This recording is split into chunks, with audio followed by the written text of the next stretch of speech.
For years, Sonic has been in need of a shake-up.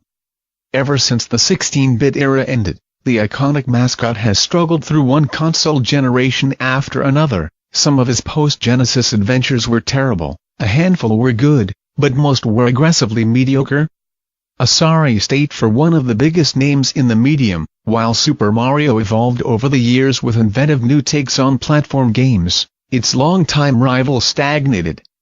Sonic has remained an enduring brand, thanks to comics and cartoons, but it hasn't been an important force in gaming for some time. Sonic Mania has been built as a return to form for the series. It's far from the first game to claim that mantle, so it's easy to be skeptical, but Mania is different than its predecessors.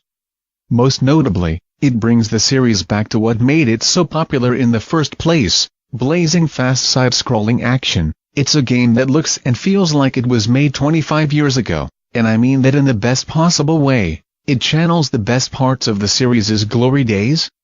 The speed, the twitchy action, the Rube Goldberg level design, and largely improves on them. It's the kind of game Sonic fans have been waiting for, because in many ways it's a game made by Sonic fans. Mania was assembled by a team of indie creators who cut their teeth on Sonic fan projects. Before partnering with Sega to reboot the franchise, they managed to create the kind of game the series has desperately needed for some time, an old-school Sonic brimming with clever twists and ideas. Initially, Sonic Mania feels almost identical to the series' 16-bit releases. You're greeted with a familiar-looking pixelated Sonic splash screen, and even the first stage takes place in the iconic Green Hill Zone, with its twisting brown loops and copious golden rings. If it weren't for the PS4 controller in my hand, I could have sworn I was playing a Genesis game.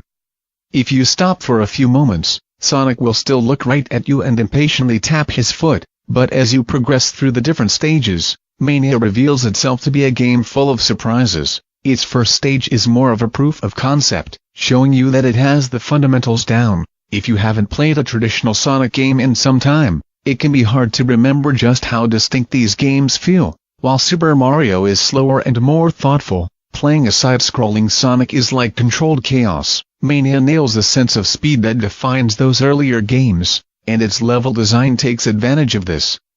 During its best, most exciting moments, Sonic Mania almost feels like it's playing itself. The hedgehog blazes through neon cityscapes, requiring your input at just the right time to avoid an enemy or obstacle and keep that momentum going. In some stages you're spinning through a seemingly never-ending track of neon hamster tubing, in others you're beamed around the level as Sonic is transformed into radio waves, but at each level there's a moment where you hit a zen-like state as Sonic bursts forward with seemingly impossible speed, as if nothing can slow him down. This was all true of the classic Genesis games, of course, but Mania builds on that concept in interesting ways. This can be best seen in the level designs, which feel more intricate than in games past. There are multiple pathways and hidden areas to uncover, and in general, the stages are more fun to explore when you slow down a bit. There are new ways to interact with the world around you.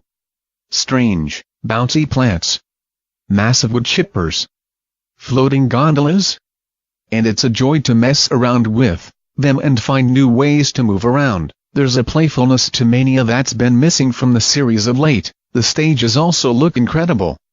Sonic Mania may be a 16-bit throwback, but it's full of smart visual ideas that breathe a new kind of life into its levels. From the futuristic, Casino-inspired world of Stardust Speedy, to the cartoonish, purple and pink take on Hollywood that is, Studiopolis. One new area, called Press Garden, might be the first Sonic level I'd ever describe as pretty. Soft pink leaves float through the air, like snow made of cotton candy, while lit stone lanterns dot the background. It's the kind of place where you actually want to slow down and enjoy the view.